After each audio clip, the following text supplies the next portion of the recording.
Hey guys, I hope everybody's having a fantastic day. Today I have got a new knife to share with you guys. That this was made possible by brother Ryan Ellis, who sent me this knife to check out and share with you guys. This is the Kershaw Bel Air XL. Ryan is the guy who sent me the first Kershaw Bel Air because that's a knife I'd overlooked. I had never really paid much attention to it. Had not paid much attention to Kershaw at all because I thought of them kind of as an assisted knife company since before my YouTube knife days.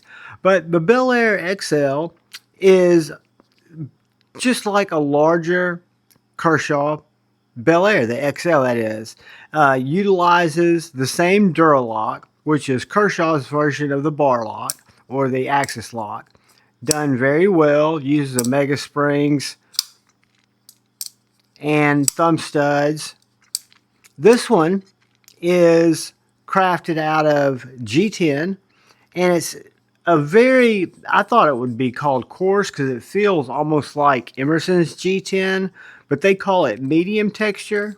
So I put it up against my TRM coarse texture, and it's not quite as coarse as that, but it's every bit as coarse as any of my Spydercos and my Emerson, and this medium G10 feels very, very good. You've got these step downs where they smoothed it on the corners there, so it is not tacky or rough there. It's smoothed out. If you look at it compared to the regular Bel Air, it's just where they have those flats on this aluminum one, is where they have the sanded down smooth part. But this will give you an idea of the size comparison just between the original Bel Air and the Bel Air XL. So the Bel Air XL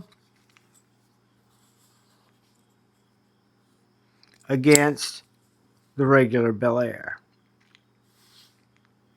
So about an inch different. If you set it up there at the pivot to pivot, you've got a little bit more handle, a little bit more blade on the XL. Same blade shape. I know they make the Bel Air in additional blade shape now, but I think the XL has just been offered in this kind of reverse Tonto, kind of sheep's footy blade. But it's a USA-made specimen. Again, in delicious G10 that does feel very, very sure in your grip. Feels like you got great purchase. Feels really more comfortable than the aluminum, in my opinion. And it's got this stone-washed MagnaCut blade. It's got the Kai USA on the blade, the model number, which I think is 6110. Very thin blade stock, like the original Bel Air. And then on the show side, it's just got Kershaw. You do have a reversible deep carry clip, held on by roughly 3 body screws. So this knife I've not disassembled, but I'm sure it's pretty easy to disassemble and to keep maintained if you need to. But very, very smooth action, very light. I think because of the G10, it's lighter than the original Kershaw. We'll compare that here in a second. But first, let's see how it cuts. Now, Ryan has been using this knife.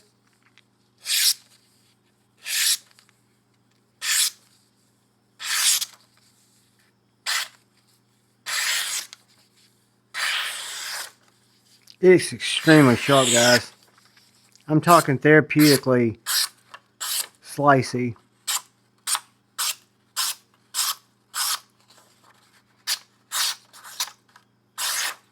That blade geometry is so good, and the factory edge is amazing. Super slicey, just like the Bel Air. Guys, this is a knife, again, when Ryan sent me the first Bel Air, I immediately got on Amazon and found the black Bel Air. The one he sent me was a stone washed and gray. And this XL, I've been carrying it in my pocket. I will say that It's a little bit, not because of the clip, and we'll get my pants here and I'll show it to you what I'm talking about. Show you real quickly how, whoops, eats cardboard like nobody's business.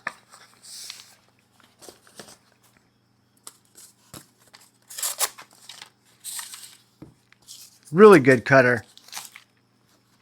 But the only thing I noticed is because of the G10, which is not a negative, it grabs your pocket, right? So since it's going to be grippy in your hand, it's that medium texture. When it goes in and out of pocket, you just have to kind of be aware because it's going to be a pocket shredder, I believe.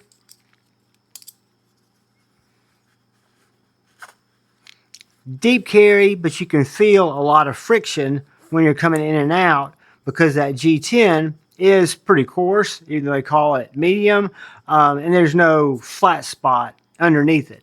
So again, goes in and out of pocket fine. It is deep carry. I don't know if you can hear the difference. This has no sound because there's no friction between the clip and the material. So that's just something, if there's anything worth pointing out about the G10, it might be a little rough on your pockets, but I think it more than makes up for that in comfortable handle. I feel most comfortable. You could put your hand back here on the XL and have plenty of room. I find myself, just like I do on the original, putting my finger right here. There's not a finger choil, it's a nice sharpening choil, but this is a flat on the front of the handle, and it just keeps me from keeping material out of the cutting choil, and it just seems like a natural place for my hand to rest.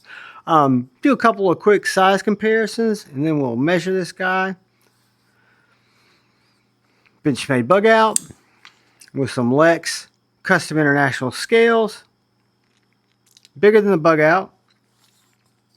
Spyderco PM2 with some AWT scales, smaller than the PM2. For scale, I'll put my Sharpie up for all my friends that can get a good idea of about 2 inches longer than a Sharpie. And then the Bel Air version 1, or original size Bel Air, about yay. So now,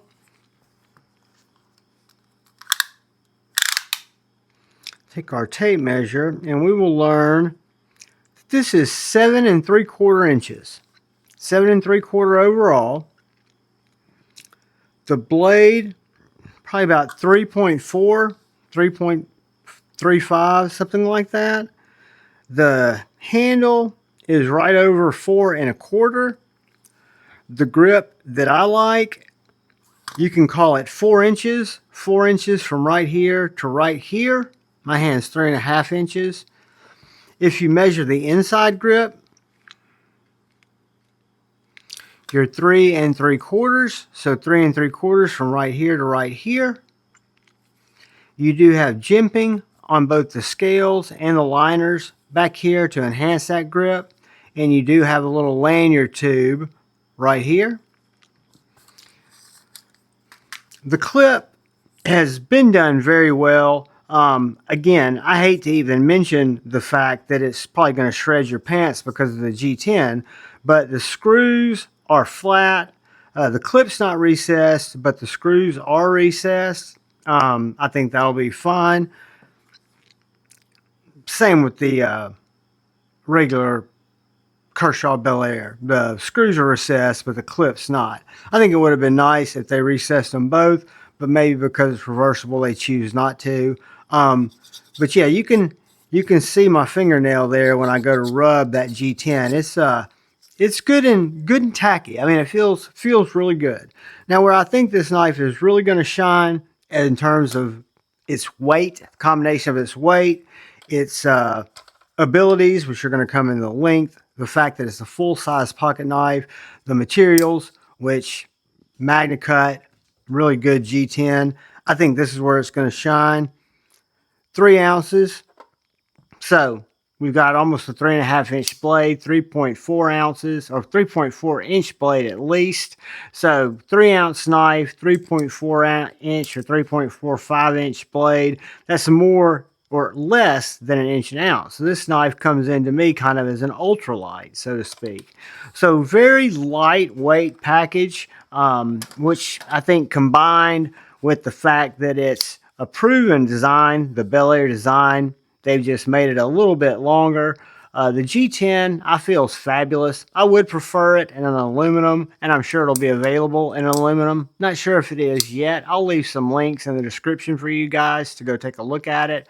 I saw it on Kershaw's website. I'm sure they've got it at others too. I'll try to find some where y'all can pick it up if you'd like to. Thin skeletonized liners. They are full-length liners, unlike Benchmade's or Hogue's. I think that adds to the stability of the knife, and as we just saw, it doesn't affect the weight negatively at all. So guys, this is the Kershaw Bel Air XL. Our brother Ryan Ellis. Let's give him a little plug. There you go. My little buddy Ryan Ellis at Ellis Industrial let me use this knife, and I'll be sending it back to him. He was also the one that shared his Orlock with me to review. But I want to say thank you to Ryan. Thank you to all of my channel members who support me. Thank you for all of you who come in and lend your eyes and your time to watch my content. Thank you for that. If you're so inclined and you haven't had a chance, hit that subscribe button and that bell notification icon. That really helps me out. If you'd like to hit thumbs up or thumbs down, that helps me out. If you'd like to leave a comment or go in that comment section and hit that alleged hype button that's in there, that would help me out because it helps more people see the video. But most importantly, please look out for the guy or gal to your left. Please look out for the guy or gal to your right. Please look out for each other.